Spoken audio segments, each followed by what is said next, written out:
নিচের আয়াতটি গভীরভাবে অনুধাবন করার চেষ্টা করুন। দেখবেন, এক মহাবৈজ্ঞানিক সত্য লুকিয়ে রয়েছে এই আয়াতে, যা এতদিন আমাদের নজরে আসেনি।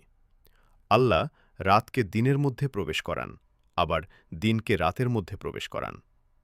ধরুন, আমাদের এখানে এখন রাত চলছে, কিন্তু একসময় দেখবেন পূর্ব দিক থেকে দিন ধেয়ে আসছে এবং রাতকে হটিয়ে দিয়ে এখানে দিনের রাজত্ব প্রতিষ্ঠা করল।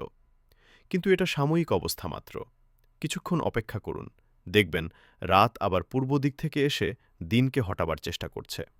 অর্থাৎ দিন রাতকে তাড়া করছে, আবার রাত দিনকে তাড়া করছে। এটা কিভাবে সম্ভব? দুজন লোক একে অপরকে ধরার জন্য দৌড়াচ্ছে, কিন্তু ধরতে পারছে না। এটা তখনই সম্ভব যখন তাদের চলার পথ বৃত্তাকার হবে। বৃত্তের এপ্রান্তে একজন, অন্য প্রান্তে অন্যজন। দুজন দুজনকে সামনে রেখে দৌড়াচ্ছে, কিন্তু কখনই কেউ কাউকে ধরতে পারবে না। রাত ও দিনের বেলায় একই ঘটনা ঘটছে। তাদের চলার পথ বৃত্তাকার। তারা একে অপরের পিছনে ধাওয়া করে চলেছে অবিরাম, কিন্তু কেউ কারো নাগাল পাচ্ছে না।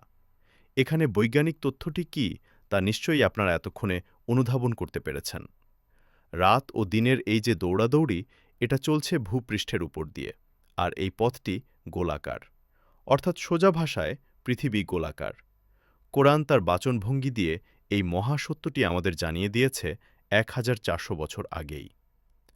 আলাম তারা আন্নাল্লাহ ইউলিজুল লাইলা ফিন নাহার ওয়া ইউলিজুন নাহারা ফিল লাইল ওয়াসাখ্খারাশ শামসা ওয়াল কামার কুল্লুন ইয়াজরি ইলা আজালিন মুসাম্মা ওয়া আন্নাল্লাহ বিমা তা'মালুনা খাবীর।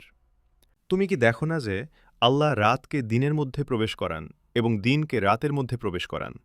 তিনি চন্দ্র ও সূর্যকে নিয়মাধীন করেছেন। প্রত্যেকেই চলছে নির্দিষ্ট মেয়াদ পর্যন্ত। তুমি কি আরও দেখো না যে তোমরা যা করো আল্লাহ তার খবর রাখেন?